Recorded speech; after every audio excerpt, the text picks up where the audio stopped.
Hallelujah, praise the Lord. बयनिसिमबो गोजोननाय हरबाय आरो बे समाव आङो नोंथांमोनखौ बरायबाय। आङो बे समाव नोंथांमोनजों दसे सम फोरबोनि बाथ्रा सावरायनो नागिरदों। मानोना दिनै गाबोन जोंनि गेजेराव गिलु बालु बोथोरा फैगौ, जायखौ जों माब्लाबाबो नुफेराखैमोन। गिथाव जाथायफ्रा सारा पृथिबियाव दिनै साग्लोबबाय, दावहाजों बुहुमा साग्लोबनो नागिरगासिनो दं। बेफोर गासैबो जागायजेननायनिफ्राय जोबनायसिम जानो गोनां माखासे जाथायफ्रा जानायखौ जों बाइबेलाव लिरनाय बायदि नुबाय। गोदोनिफ्रायनो इजराइलजों पेलेस्टाइनजों दावहा जाबोयै बियो दावहा दासिमबो जोबाखै आरो दिनै गाबोन दावहाया गिथाव महर लाबाय लोगोफोर। जिसु ख्रिस्ट'आ गाव बुंखालांनाय बायदि माथाइनि 26नि 3निफ्राय 9सिम जे बाथ्राफ्रा बुंजादोंमोन, बेफोरो दिनै जाथिजों जाथि दावहा जोबनायनि सानाव मा जागोन होनना सोंनायाव साबधान जा होननानै जिसुआ बुंदों। मानोना बेफोरबायदि समफ्रा फैगोन। मानसिफ्रा नोंसोरखौ गोबां रोखोमनि आन्दायहोग्रा मानसिफोर फैगोन, नोंसोरो साबधान जा होननानै जिसुआ फोरोंदों। बेनि उनाव दावहानि सोमोन्दै बुंदों। दावहाफोर जागोन, देशजों देश, हादोरजों हादोर दावहा जागोन, जाथिजों जाथि दावहा जागोन आरो महामारि जागोन, गिलु बालु जाथायफोर जागोनखौ जोबनायनि हांखोखौ जिसुआ खोन्थादों। दिनै जों नुबाय बे इजराइलजों फिलिस्टियानजों दावहा जानाया बेसे गिथाव दावहा। थांनाय अक्ट'बर 2023नि अक्ट'बर 7 तारिखनिफ्राय दासिमबो नन स्टप दावहाया जागासिनो दं। आरो इउक्रेनजों रासियाजों 2022नि 26 तारिख फेब्रुवारिनिफ्राय दिनैसिमबो दावहा जागासिनो दं। लोगोफोर, बेजों जों नुबाय बुहुमा माबायदि महर लाबोगासिनो दं, पृथिबिया माबायदि महर लाबोगासिनो दं। गोबां जायगायाव इसोरनि रावफ्राबो आंखाल जाबोगासिनो दं। जेराव दावहा जादों बेवहाय जानाय लोंनायनिबो आंखाल जाबाय, इसोरनि गाहाम बाथ्रानिबो आंखाल जाबाय। बेनिखायनो लोगोफोर, जों दिनै एसे मोजां सुजुग सम मोननायाव जोङो इसोरखौ गिनायाव फोथायनायाव जों आवगायसिनि जों फासयनो नाङा। जुदि जों बे सम मोनायाव जुदि जों आरज खालामनो बायोब्ला, फोथायनो बायोब्ला, जेब्ला जोंनियाव बे दावहाया फैगोन अब्ला जों बेबायदि फोथायस्लाबनो, मानिस्लाबनो खाबु, गोसो सोलायनो खाबु जों मोनाबो जानो हागौ। दा जोङो जोबोद सुख, जोंनि गेजेराव बेबायदि दावहा जाथ'वाखै। दा इजराइलजों पेलेस्टाइनजों जानाय, गाजाजों जानाय, इरानजों जानाय, दा लेबानन, सिरिया बेफोराव जानाय जाथायफ्रा इजराइलनि थाखाय बेसे गिख्रंथाव जाना दं लोगोफोर। बेखायनो इजराइलजों इसोरा लोगोसे दंखायसो इजराइला दिनै गोबां सैतानफोरनि गुबुन आक्रमण खालामनायफ्रावबो दिनै देरहागासिनो दं। बेखायनो जों इजराइलनि थाखायबो जेरुसालेमनि थाखाय जों आरज खालामनांगौ। मानोना बाइबेलाव बुंदों जेरुसालेमनि थाखाय नोंसोर आरज खालामनानै। लोगोफोर, जों बेबायदि गावनि थाखायबो जों साननि आरो बै गुबुनफोरनि थाखायबो जों सिन्था खालामो। मानोना जोबनायनि बोथोरा सफैनायखाय बेबायदि जाथायफ्रा जागासिनो दं। दिनै बे दावहानि थाखायनो जोङो नुजाजानायनि 16नि 12 पदआव जों नुयो इउफ्राटिस दैया राननायनि खारनानो बे जाहैबाय दावहा। सानजानि राजाफ्रा दावहानि थाखाय बारलांनो इउफ्राटिस दैया रानगोन होननानै जोङो मिथियो। दिनै इउफ्राटिस दैया रानबाय होननानै जोङो बयबो मिथिबाय। दा बेनिखायनो बेबायदि परिबेसखौ जों नुखानानै जोङो गोसोआव बांसिन आवगायनो हानायनि जों साफ्रोमबो लोगोफोर प्रार्थना खालाम। आरो बर्तमानाव जानाय जे दावहा, इजराइल पेलेस्टाइनजों जानाय, इजराइलजों इरानजों जानाय आरो गुबुन लेबानन, सिरियाफोरजों जानाय, फोरनि थाखायबो जों आरज खालामनांगौ। दिनै इजराइलजों गासैबो 57टा हादोरफ्रानो, मुस्लिम कान्ट्रिफ्रा ज' जानानै इजराइलजों दावहा नांगासिनो दङ। बेनिखायनो इजराइलजों इसोरा जेब्लायबो लोगोसे दङ। खारन बाइबेलाव जकरिया बिजाबनि 12 अध्यायाव जों नायब्ला नुगोन, 8 पद 9 पदआव फरायब्ला नुगोन। बेयाव बेबायदि बुंदों जे जेरुसालेमाव खामिग्रा मानसिफ्रा आरो इजराइलाव थाग्रा मानसिफोरनि गेजेराव सोरबाया बोलो गैसिनै नुजाब्ला बियो दाबिदनि समान जागोन। इजराइलाव खामिनाय मानसिफोरनि गेजेराव जेरुसालेमाव खामिनाय मानसिफोरनि गेजेराव सोरबाया बोलो गैसिनै नुब्ला बियो दाबिदनि समान बोलोग्रा जागोन। आरो जेरुसालेमाव खामिनाय मानसिफोरनि गेजेराव बिसोरो दाबिदनि बंसफ्रा दाबिदनि जोलैफ्रा इसोरनि समान बोलोग्रा जागोन आरो इसोरा आरफब महर लानानै इजराइलफोरनि सिगां थाबायगोन आरो बिसोरखौ बेंगोन लोगोफोर। आरो 9 पदआ बुंदों जेरुसालेमाव आक्रमण खालामनो फैनाय मानसिफोरखौ इसोरा एकदमबारे संहार खालामगोन। अब्ला नाय जेरुसालेमाव इसोरनि मोनसे मिरेकल दं।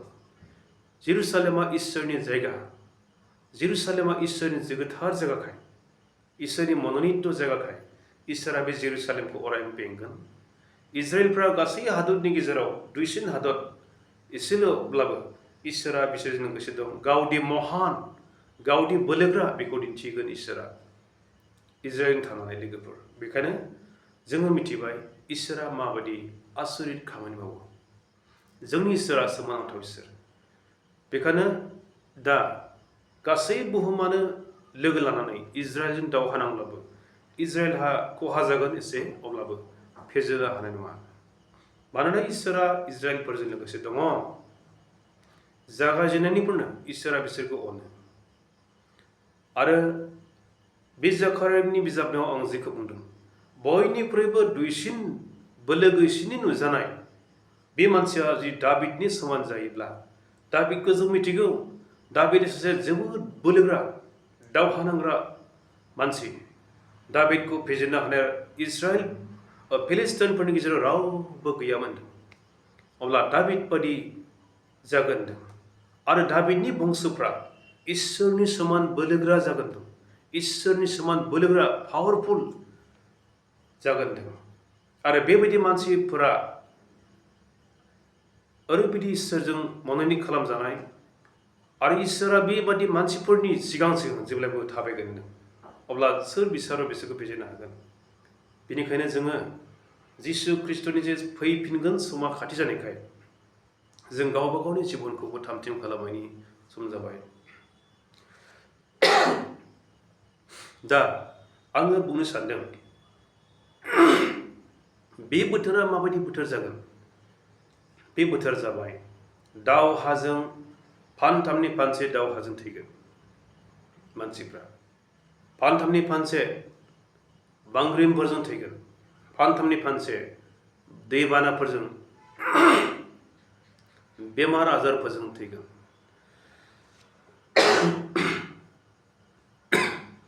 दा बेनिखायनो बेबायदि परिबेस जोंनि गेजेराव फैबाय। जों गोसो सोलायनानै इसोरखौ फोथायब्ला जोंनि जिबनाव इसोरा गासैखौबो खामानि मावगोन। जोङो नुबाय गाजानि बिसय, इजराइला गाजाजों दावहा नांनायाव गाजाया एखेबारे सुर मार खालामजाबाय। जोङो गाजानि सोमोन्दै आमसनि 1:6 पदआव जों फरायला मोनो, 6-7 पदआव।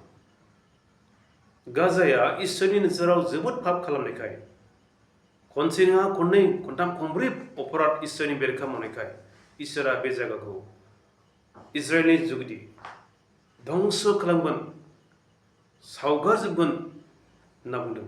धंस खालामगोन, जेबो थानाय नङा होनदों। दिनै गाजा बायदिफ्रा जोबबाय। सिरिया आरो लेबाननफ्रा बेफोरो इसोरनि जायगामोन, नाथाय बिसोरो गोबां सुथ्रुफ्रा बे जायगाखौ दिनै आवग्रिनानै इजराइलनि दावहा नांनायाव दा बिसोर धंस जानो गोनां जाबाय। नङाब्ला बे जायगायाबो इसोरनि जायगामोन। आंनि अनजाग्रा लोगोफोर, बे समाव आङो नोंथांमोनजों दिनै दसे सम रायज्लायबाय जे जों बयबो बे बिसयनि थाखाय आरज खालामनांगौ। मानोना बे दावहाया एसेग्राब गिख्रंथाव। बेबायदि दावहा जायोब्ला जोंनि देशफ्राव गोजोननाय जानाय नङा। आरो बेबायदि जायोब्ला मानसिफ्रा गोबांथार अभाब जागोन आरो थैनो गोनां जागोन। आरो बेबायदि दिनफ्रा गोजां बोथोराव जायैबायदि होननानै जोङो माथायाव जों फरायला मोनो 26 21-22 जों फरायला मोनो 20-21 बेबायदि बोथोरफ्रा गोजां बोथोराव जायैबायदि होननानै बुंदों मानोना गाव गावनि न' बां गारना खारनांनायनि बोथोर बेबायदि आलाय सिलायनि बोथोर दुखुनि बोथोर गिथावथावनि बोथोर बे बोथोरनि थाखाय जों दिनै गाबोन थामथिम जानांगौ जों दिनैहाय दावहायाव लोगो मोनाखै जों दिनै दावहायाव लोगो मोनैखाय जोङो जेबो सिन्था खालामनो हायाखै जों ससियेल मिडियायाव नायनानैहाय जोङो नुदोंल' गुबुनफोरनि खस्थ'खौ जों आर'जजों हेफाजाब खालामदोंल' नाथाय बे निदाना जेब्ला जोंनियाव फैगोन अब्ला जोंबो जेरैथिंबो खारग'नो हायै जागोन नाथाय जों दा खाबु दङ जोंहा दा जोबोद मोनसे राहा दं खारन जेब्ला जोंनि बे चाइना इन्डियाजों जेब्ला जागोन